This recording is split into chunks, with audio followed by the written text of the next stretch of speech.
choses sérieuses commencent. Donc là, on a été chez nos amis de Decathlon pour chercher les slugs de chez Soloniac. C'est pas Bruno. Sinon ça fait mal. Donc Jo, vas-y. Parce que toi tu... Donc, les slugs, ils avaient pas tout à fait ce qu'on voulait. Alors, il faut dire qu'on s'y est pris au dernier moment, un peu comme d'habitude. Donc, les slugs qu'on a de chez Soloniac, je vais rapprocher la caméra, c'est du 12 par 67. Donc, 12 par 67, c'est à peu près la définition de base du calibre 12. Là, pour comparer, les autres, c'est des étuis qui sont vides, hein, mais donc ils sont expansés, forcément.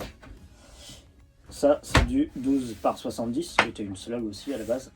12 par 70, c'est ce qu'on appelle du mini magnum, déjà. Et à côté, vous avez expansé vide aussi. Ça, c'est du 12 par 76, donc ça, c'est ce qu'on appelle le magnum. À savoir qu'il y a encore une taille au-dessus, mais on n'a pas d'arme qui est chambrée. C'est le Balthazar sur le champagne. Dans ce calibre, il y a du 12,89, le super magnum. Ah ouais, c'est un... Putain. Ouais, mais on n'a pas... C'est du clipet fort. Ouais, ça doit arracher un drôle de coup. On n'a pas d'arme qui est chambrée dans ce calibre-là, dans cette munition-là. Et à savoir que les cotes, qu'on dit 12, 70, 12, 76, 12, 67, elles ne sont valables que lorsque la munition est expansée. En fait, c'est la taille de votre chambre qui permet de libérer l'expansion de la cartouche. Donc là, si vous la mesurez avant qu'elle ait été tirée, celle-ci par exemple ne fera pas 12,67, elle sera plus courte. D'ailleurs, on va vérifier ça. D'ailleurs, il a 1 mètre. Voilà. Et donc ça va pas être facile de vous le montrer en direct. Mais si on regarde, on a une cote de 60. Donc pour l'instant, elle fait 12 par 60 si on devait résumer en termes de calibre. Ouais, donc c'est après quand elle s'ouvre, Quand comme elle les tampons, s'expanse. d'abord en corolle. Exactement, tout à fait. Quand elle s'expanse, elle fera donc celle-ci 12,67.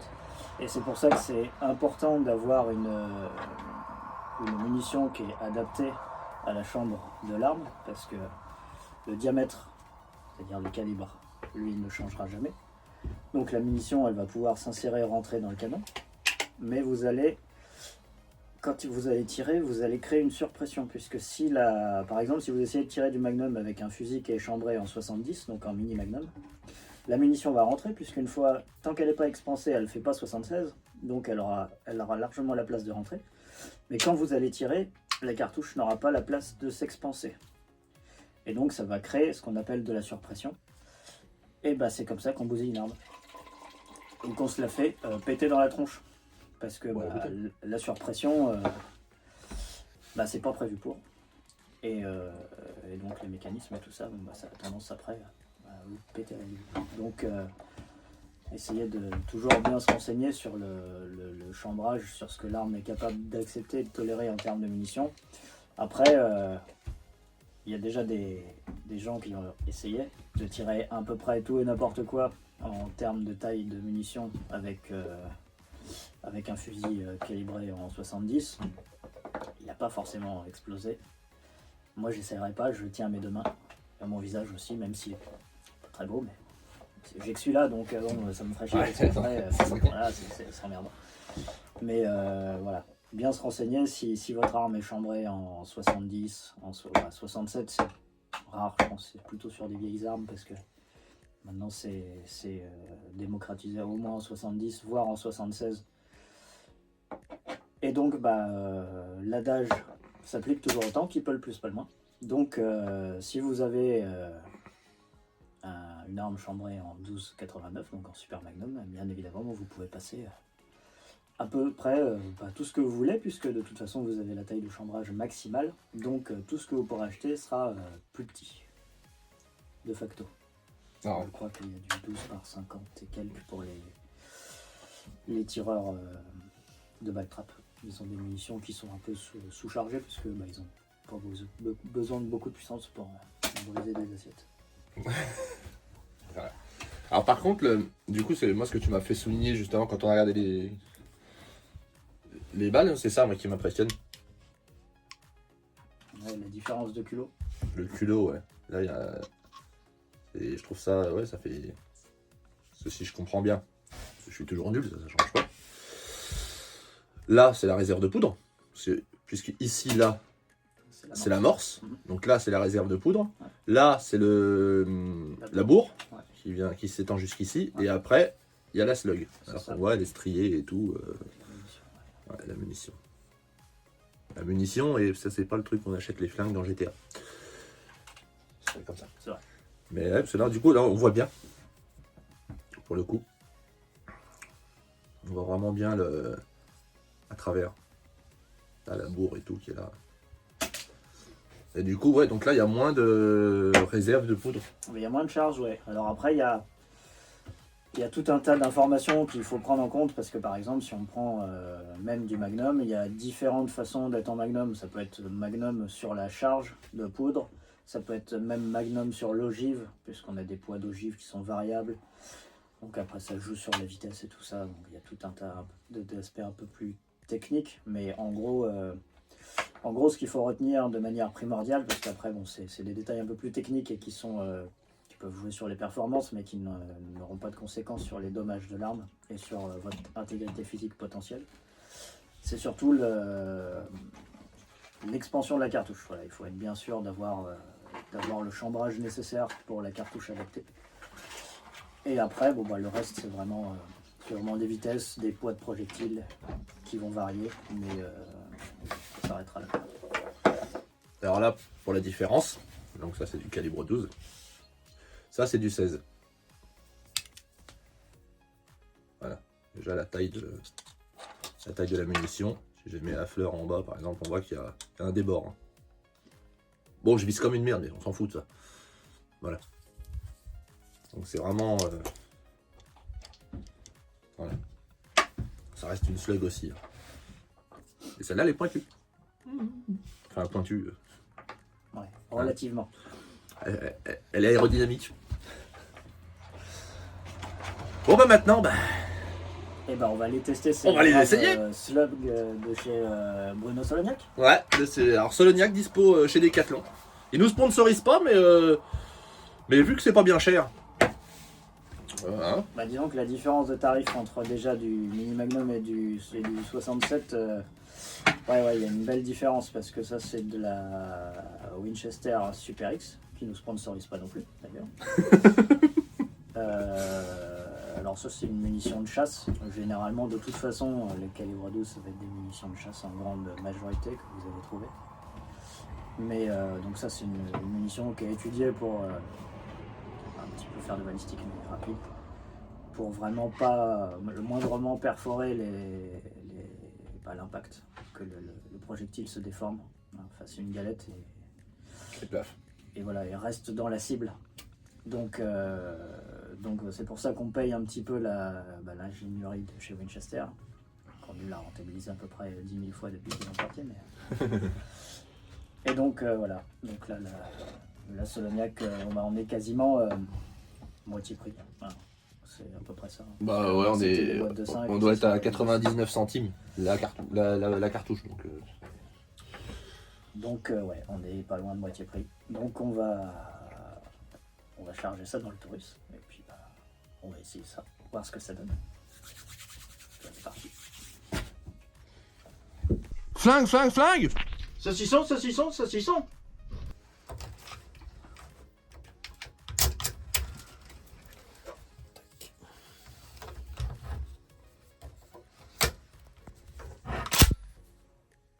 On est prêt. Je suis pas mal. Êtes-vous prête? Prête.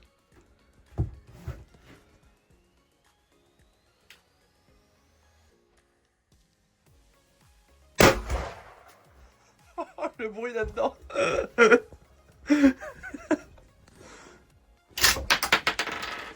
Ça s'éjecte bien. Ça a l'air de chambrer correctement.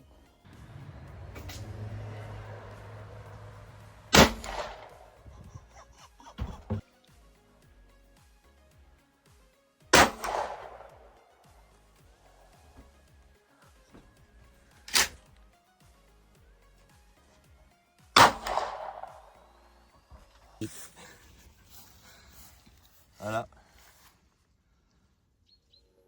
50 mètres, c'est pas si mal, hein. Bah ouais. C'est un truc que je fais mal, tu me le dis. Genre là, c'est fermé. C'est ça, non? Non, c'est normal. T'as la planchette qui pousse tes cartouches. Faut pousser. Ah, faut pousser, ok. Ah bah c'est Non, mais rustique. c'est Hein. parce que moi, tu vois bien, je suis un noobio, hein. C'est rustique le shotgun, monseigneur. C'est moi le noob. Bon, je vais voir tout de suite si je m'envole avec. Ouais, ça recule pas. C'est pas du Magnum quoi. Ouais, mais si je suis mal placé, ça va m'éclater, je pense. C'est comme d'habitude.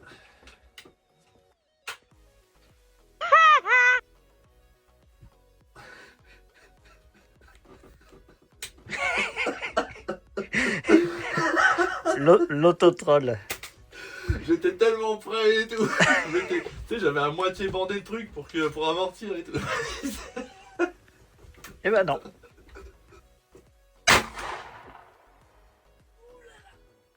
C'est prêt.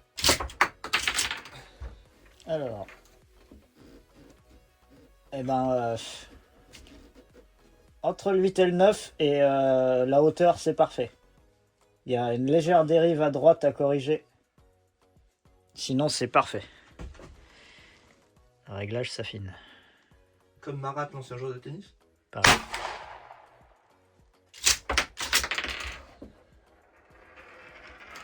Là, j'ai vraiment visé 9. 9. Enfin, dans le milieu, j'ai visé vraiment plein centre.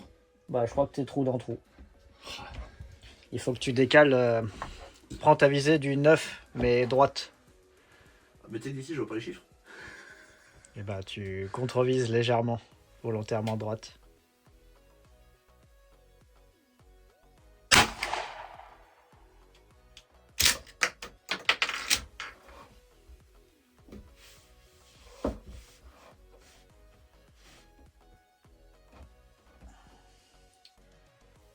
Ça me paraît étonnant.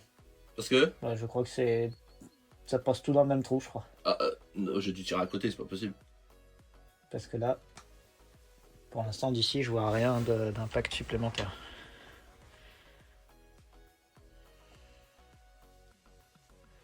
J'ai tiré légèrement à droite. Là, t'es un peu à gauche dans le 7.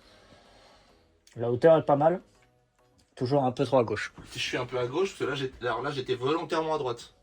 Et bah, essaye d'être volontairement un peu plus à droite pour voir s'il faut que je corrige encore Ah, je suis quelqu'un de volontaire, moi.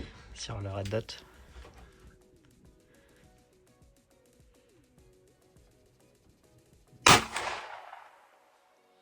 J'ai vu un beau volet. Trou dans trou à 8-9. Ah, mais putain!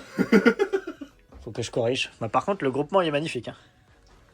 Là, j'ai essayé de mettre, tu sais, genre 2 petits centimètres un peu plus. Faut que je le force. Voilà, donc les Soloniac, ça groupe.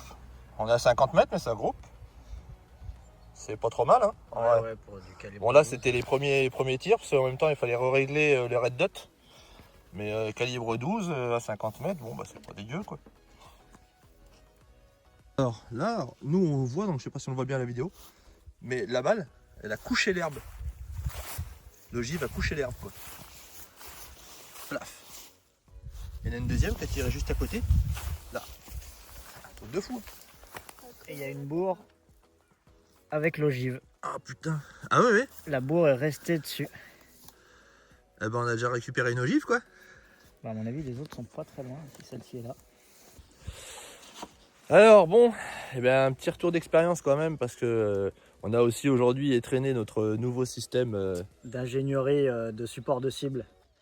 Voilà. Donc ouais, bah, ma GoPro a plus de batterie, donc c'est filmé au téléphone. C'est un iPhone, alors faites pas chier. Et ben, je pense qu'on peut dire que ce test est plutôt plus que concluant. Puisque bon, bah, il a pris du 22, il a pris du 44 et même du 12. Et on n'a pas eu un seul problème, il s'est hyper bien comporté. Donc on va vous montrer ça, comment ça se passe. C'est tout simple. La matière, c'est du fer à béton de 8. Donc un double cadre avec les piquets qu'on enfonce dans le sol et puis là l'écartement pour glisser notre panneau en mousse pour venir après épingler nos cibles. Et puis un petit peu plus bas, la même chose plus resserré pour arrêter le panneau à la hauteur voulue. Donc coût de fabrication, je crois qu'au total, nous on s'est calé sur des C50. Donc là j'ai un petit peu de jeu, je dois avoir 55 d'écartement. Les deux anses principales, là, elles font 1m40 en longueur avec les plis. Donc il faut à peu près 4 mètres de fer à béton pour en faire une. Et donc 4 mètres, une barre de fer à béton chez un fournisseur de matériaux, ça doit coûter 10 balles. Et encore, je sais même pas. Et donc en vidéo, on vous montre ça. Tout simplement, là où vous avez envie, vous l'emmenez en terre, on le plante, on prend notre magnifique panneau. Donc ça c'est pareil, hein, c'est du panneau un petit peu professionnel. Ils mettent ça dans l'isolation des dalles de béton pour les chauffages au sol par exemple. Donc là nous on est sur de 3 cm d'épaisseur. Et donc on vient glisser notre panneau dedans. Donc voilà, on est nickel. Et puis après tout simplement on vient punaiser la C50 dans la mousse. Et donc il n'y a pas de souci, ça bouge pas, ça a pris du 12, il y a des trous partout. Et ça s'est passé nickel. Donc coût de revient 10 balles par support. C'est plus qu'honorable et ça fait le job impeccable. Bon c'est juste qu'il faut savoir souder quoi. Mais ça, tout le monde a un pote sous la main qui sait souder, qui va bien me faire ça. Il est où le soudeur, hein? Private joke. Bon écoute, petit retex sur ces slugs de chez Soloniac en 67. Et du coup, première sensation de tir, pas trop mal. Moi j'ai même trouvé ça impressionnant que tu te sens plutôt pas mal, même au tir, parce que on a tiré plusieurs types. Ouais. Et moi en tant que noobio, ma sensation c'est ça recule moins et dans le coup c'est presque plus agréable. Ah c'est sûr, ouais, t'as un peu moins de violence, on va dire ça comme ça, mais je trouvais que c'était pas hyper sensible non plus comparé au 70. Tu sais la différence de choc, impact, bon, c'est un peu moins, mais c'est pas vraiment notable. Pas d'incident dans le Taurus, pourtant le Taurus depuis le début il nous fait quelques petites blagues, surtout avec le Magnum où on a eu des incidents de tir, des cartouches coincées dans le tube et puis des cartouches coincées dans la chambre aussi, mais je pense que ça venait en grande partie des très vieilles cartouches en Magnum que j'ai, on a passé un peu pour essayer, mais qui accusent le poids des années à mon avis. Et pour avoir essayé les FOB la dernière fois, là, on n'avait pas eu de problème de cyclage avec. Donc je pense que ça vient de ça. On a réussi dans notre tas de terre, derrière notre pas de tir, à récupérer des projectiles. Donc, chose assez intéressante et plutôt chouette que je trouve d'ailleurs, qu'on n'a pas avec les autres munitions. La jupe reste solidaire du projectile. Ce qui fait que quand on peut les récupérer, on évite de polluer, parce que ça reste du plastique qu'on balance un peu partout. Les autres jupes, je crois que... oui, t'avais une bourre tout à l'heure. Ouais. Non, je l'ai posée. Une bourre de chien.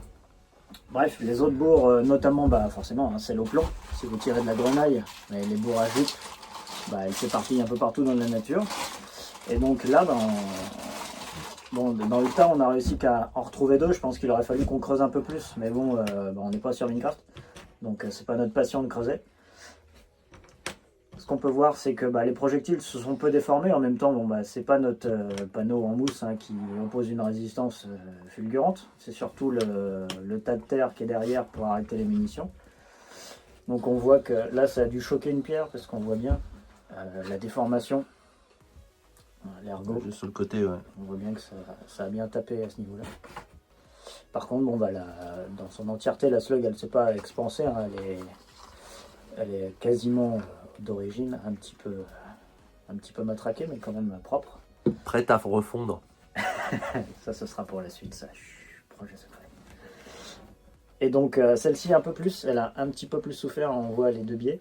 Mais franchement, quand on sait l'énergie que ça déploie, calibre 12, Et le résultat, c'est plutôt super satisfaisant.